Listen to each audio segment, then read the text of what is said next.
So for the past few weeks, we have delved into the very grace of God, breaking down what it means, divine favor, gift, and ultimately, love.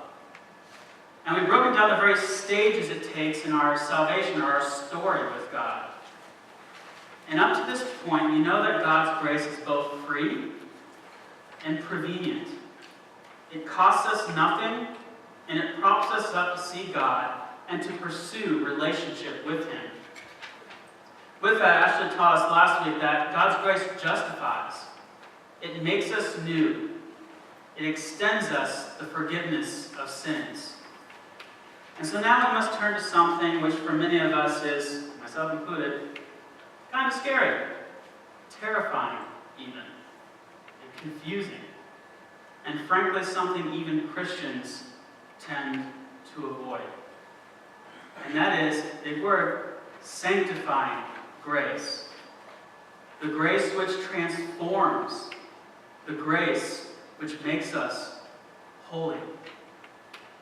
This, friends, is what I like to call the other half of the gospel, or the other half of grace. As Ashley mentioned last week, justification does not give us a license to sin, but is the base of the mountain, or the door by which we enter the house.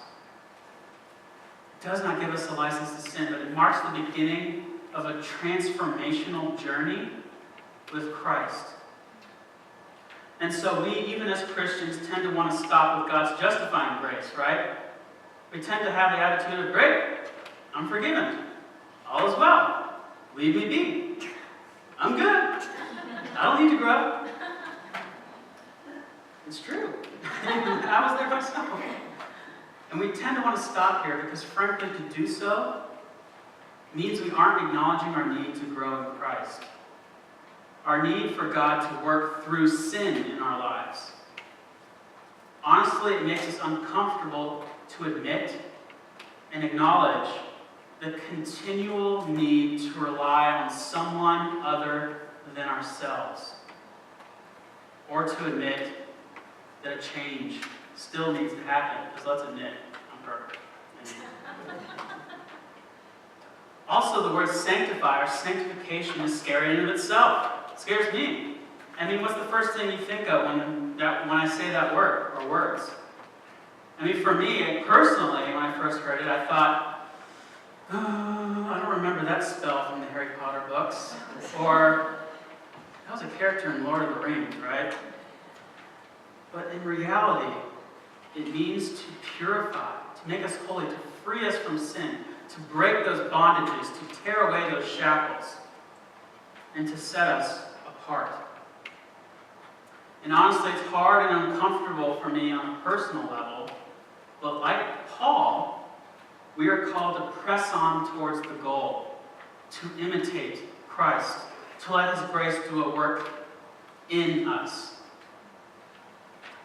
And so let's take a look at our text this morning from Paul's letter to the church of Philippi. As most, if not all of you should know by now, I despise running. I don't like it. It hurts. I have a bad knee. I'm awkward at it. I'd much rather skate. Or, let's be honest, sit. Sit right now. Good. However, we are a running people. And as it happens, running lends nicely to this passage. So needless to say, I'm a little more than frustrated that Paul, of all things, chooses to use a running analogy in relation to God's grace. And so in the first half of our passage, Paul is specifically using a running or a racing metaphor. Press on to the goal, he says. In the language of athletic competition in the Greco-Roman world, Paul here is talking about Christian maturity. Speaking of Greco-Roman racing, the one who crosses the finish line typically victorious, and everyone who crossed the finish line was victorious, often received a prize, much like we do in today's races or marathons, triathlons, we have so many things. And it takes the form typically of a medal or a trophy. But in Paul's time, it was typically a palm branch, Just kind of a lame prize, right? A branch, what are you going to do with it? You know, you can't wear it. I guess you could, but I don't recommend it. And so in a Christian sense, and through this metaphor, the prize for us is laid out plainly in the verses prior to our text this morning, 10 and 11. They read like this: I want to know Christ in the power of his resurrection and the sharing of his sufferings by becoming like him in his death, if somehow I may attain the resurrection from the dead. So simply, friends, the prize is our resurrection. The running we do to obtain the prize is becoming like him, Jesus, as our text so carefully lays out. And so we must ask ourselves, what does running towards the prize of eternal life look like? What does it mean to become like Jesus? And how does God's grace do that work inside of us? Now, running to the prize is not necessarily easy or quick, as you might imagine. And in order to illustrate what it's like, I would like to share with you something a friend of ours shared with us about her running experience, which I believe applies to us carefully today. She said to us, I was having trouble when I first started running because I could only run for an incredibly short amount of time before I started to feel as if I was dying. I can relate. And so I began to feel really bad about myself. I'll never be a runner, she said. I might as well just give up. But then someone I really respected told me, run as slowly as you need so that you can run as long as you want to. Run as slowly as you need so that you can run as long as you want to. And that was the best piece of advice anyone could give me. I was free to be me, she said. I didn't have to live up to some unrealistic expectation of what it means to be a runner. I was then able to start running a mile or two at a pace that was comfortable, but also somewhat challenging for me. And after a while, I noticed that it became less challenging. And I began to think that perhaps I could go a bit farther and a little faster. And eventually, after consistently operating this way, I was able to run farther and faster than I ever thought possible. But that's the thing about running, right? No one expects a first-time runner to be at the level of an Olympic athlete right out of the gate, right? No, the expectation is that running is a process. In the same way that we often learn to crawl before we learn to walk, before we learn to run, leap, or jump. The process of running is one of continually and consistently engaging in the act of conditioning, training, building ourselves up. You may see it yourself, but there are so many parallels between this process and that of God's sanctifying grace doing the work inside of us, particularly as described in today's passage from Paul to the Philippians. This is what running towards the prize looks like.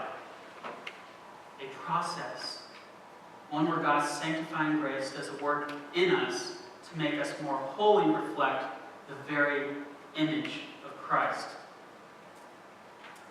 Now, I must clarify something with regards to what it means to become like Jesus.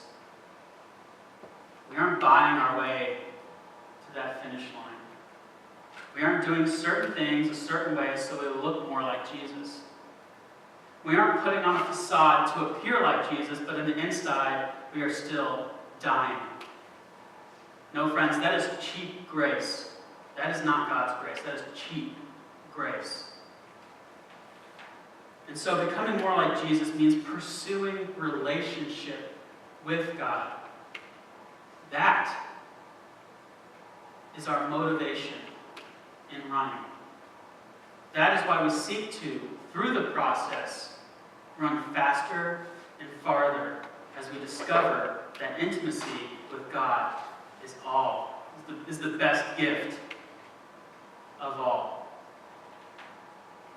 And with that, becoming more like Jesus means that we allow God's sanctifying grace, this gift, to work in us for our transformation. It doesn't mean we become perfect by human standards, which, let's be honest, is different for every person and is usually in some way flawed, right?